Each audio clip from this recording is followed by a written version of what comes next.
Don't mean to detract from the celebration, but curious if you had any further comments, anything else you'd like to add about that? No, I just thought the joke was distasteful and unfortunate. And I think, just the way women are represented, it's a great teaching point to really shine light on how women should be championed for their amazing feats. And now I have to sort of sit, and anybody has to sit in front of you and explain someone else's behavior.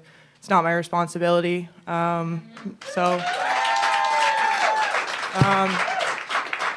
But what is shifting the focus and shifting the narrative of this amazing accomplishment that we all did together.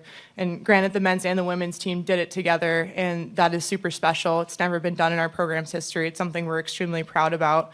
But these women are amazing, and whatever is going on shouldn't never outshine or minimize their work and our success on the world stage. This was the best American women's hockey team, the best American team we've ever put together on a world stage when the lights have been the brightest ever. And so I think everybody felt that, going through the tournament. And I want to celebrate. I want people to be remembered for that. I want the legacy of this team to be remembered. And so that's what I'm trying to shift the narrative on and really focus on championing what we've done and what we've accomplished the last 2.5 weeks together. All right, that was Hillary Knight, captain of the U.S. Women's Olympic Hockey Team. And right off the top, I want to make something clear. She deserves enormous credit, and so does every player on both the women's and men's hockey teams for bringing home the gold. The issue started when Patel and Donald Trump decided to politicize the hockey team's win and make their victory about themselves by doing this.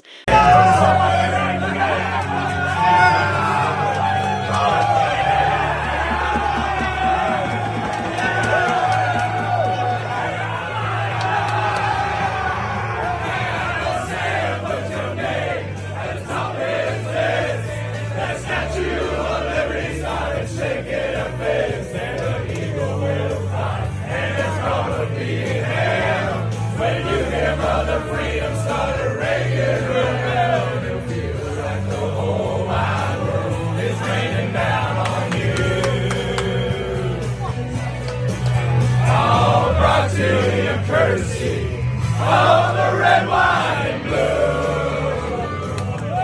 I just told my people 2 minutes ago, I didn't know they'd be calling. I said, we're giving the State of the Union speech on Tuesday night. I could send a military plane or something, but if you would like to, it's the coolest night, it's the biggest. We're in. Yeah, Can you pick us up in Miami on Tuesday morning? Yeah, Tuesday morning. Close the northern border.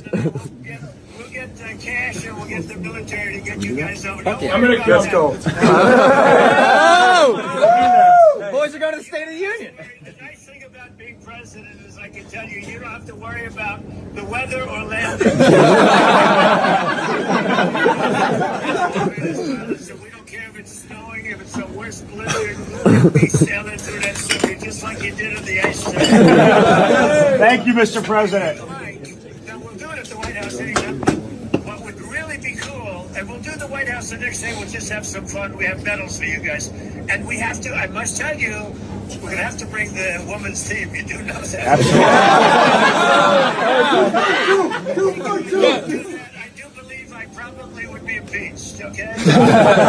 Okay, look, should the men have laughed at that joke? Absolutely not. But these are hockey players, and I think it's reasonable to hold hockey players to a different standard than the President of the United States.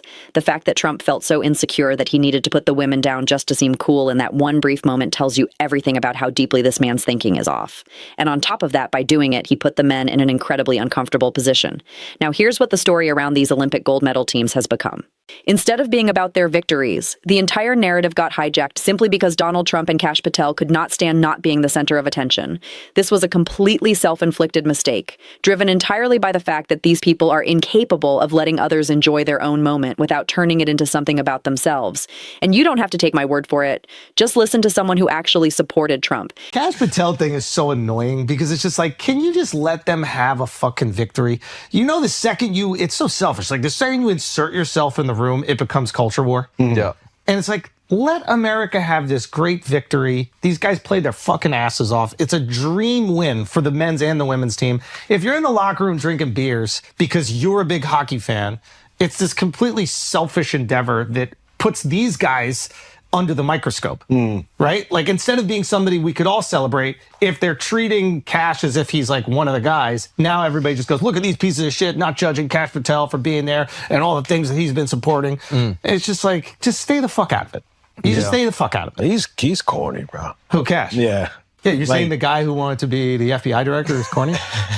You're saying the guy who wanted to spy on people for a living is not a cool guy? I just don't like this. He's always, he wants too much attention. Like, just be behind shit and lock up criminals. Yeah. Also, I don't like them having a life. Yeah.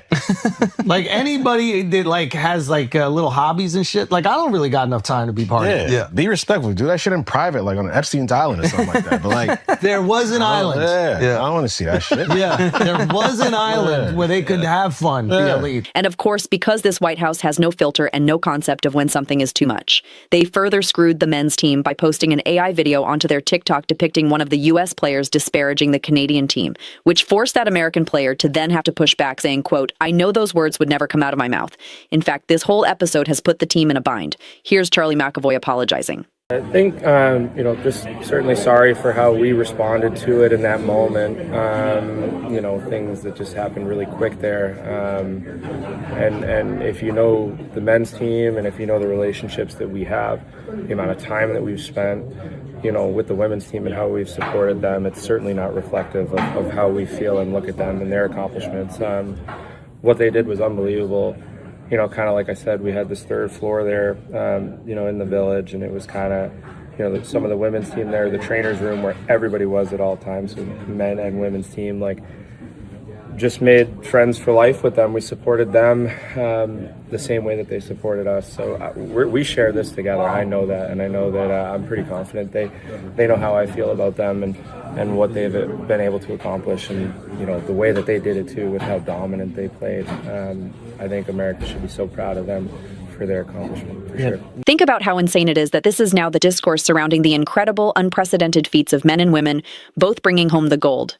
All because the President of the United States is too much of a man-child to understand what he should or shouldn't say. And frankly, it's not like his garbage character is a surprise to anyone, which is why the call should have never happened. It's why Cash Patel should have never been partying in the locker room like that goober actually did anything. And it's why whoever's in charge should have never let it get to that point. As Megan Rapinoe explained here. I know what happens in those locker rooms. Yeah, same. People get brought in. Oh, same. Or you have no say sometimes. And all of a sudden, it's happening. You're in. That's a great point. You're in and you're like, part of the truth. Fuck. Like, all of a sudden, you're shaking the hand of whoever. Someone that you've railed on because like they're, doing inequality against you, whatever, for just to put it bluntly. The choice point, and I don't know exactly who made this. Is it someone at USA Hockey? No, it came out. The GM of U.S. Hockey is also the GM of the Wild. And I read an article, and I guess what I wasn't clear on, he might be friends with Cash Patel or like somebody. And I think that was the connecting point. Okay, fine, whatever. The choice point is allowing yourself, and listen, if I always say this, like, I can't believe how people have such a lack of self-preservation. But if you don't think you're in threat, then you're not going to preserve. So they obviously didn't think that having Cash Patel or having Trump on the phone was a threat. So they're cool with it. But that's why you don't put yourself in this position. Because to have the President of the United States on the phone and he's like, hurt, it's hard not to be like, hurt. Like, you get yourself wrapped in this moment. So for me, the choice point is like, I would have never, as a captain or a leader on my team, I think you can say the same. I think that would have been clear to our staffs and to the larger organization and support staff. Those people would never be allowed in our locker room. And honestly, how sad is it that the conversation even has to be, what do we risk by letting the President of the United States talk to us? What are we putting on the line just by engaging with this person? How much damage can this guy do to our reputation or to the coverage of our own victory? But that is exactly the reality when the president is Donald Trump. And just like every single thing he gets involved in, what should have been a genuinely great American moment ends up buried in controversy and drama, All because this White House cannot help itself from making everything political and simply does not have the basic decency to let other American champions shine without tearing them down to make themselves look better. So take this as a lesson about Trump. Every time you let him in, you have everything to lose and absolutely nothing to gain. If this breakdown hit different, drop a like and let me know your thoughts in the comments. Subscribe to Sophie Bennett and hit the bell so you never miss a video.